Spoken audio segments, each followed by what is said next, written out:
Growing up in the church, I grew up in First Baptist Church, Foreman, Arkansas. Didn't really start going until I was about 12. Didn't really know what church was or anything about it until maybe 12, 13. And that was about the time that I was saved. And throughout the whole time at church, looking back, I didn't know anything. Didn't really know what it was until now. But there were a group of men in that church that really took us under their wing. They would teach us to volunteer during the church. We would go to their house and do work around their house. Anytime we needed something done anywhere, they always called us and said, "Hey guys, we need your help. Can you come?" And we were like, "Sure, we'll be right there." And they were always teaching us and always showing us different things, whether it be teaching us about the Bible or teaching us how to do a new trade, or just basically just sitting around and playing games with them. I remember a lot of times that's where I played dominoes with these men and played different games. It was very unique. And then I graduated and moved from little old Foreman, Arkansas to the big town of Magnolia, Arkansas. I left my house at 18, never looked back. The only thing I had with me was everything that would fit in the front seat of my truck and maybe a bag full of clothes. That was it. I didn't know what to do when I came to college. So a few days went by and I met this man by the name Alan Thompson. And we became friends. And through that time, I found out that he was in a Christian fraternity called Beta Upsilon Chi. That changed my life tremendously, because had I not met these group of men in college, there's a good chance I would not be where I am today.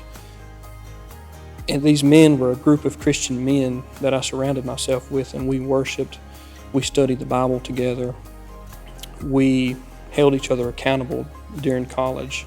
It was one of the greatest times because of that. In Matthew 28, the Bible tells us to go and make disciples. We are called to go and make disciples and spread the gospel. And if we're living for Christ, we have to do what the Bible tells us to do. And if Christ is in our heart, then naturally being a disciple, it just comes naturally. And even through college, Alan is now my brother-in-law. I looked up to him a lot. I learned a lot from him, and he didn't even realize it.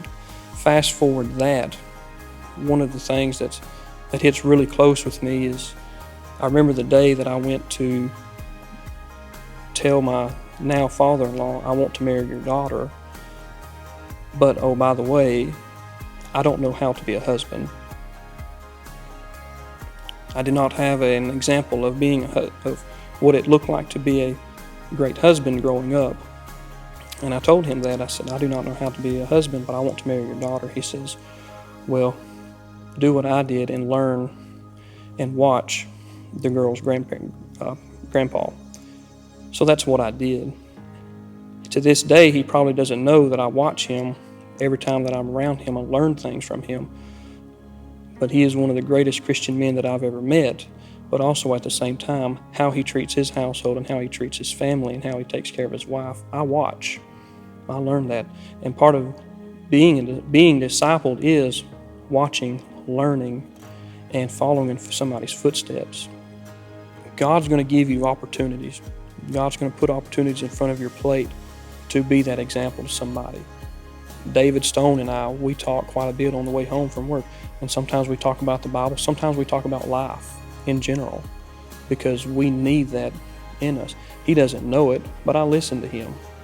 All right? Now, whether he listens to me, I don't know. But I do know that I listen to him, because we're always learning and we're always trying to better ourselves, and we're always trying to walk that perfect step that Christ wanted us to follow. But I urge you to just make that phone call. Catch somebody and take them to lunch. Don't be afraid to just open up and talk about the Bible and learn from one another.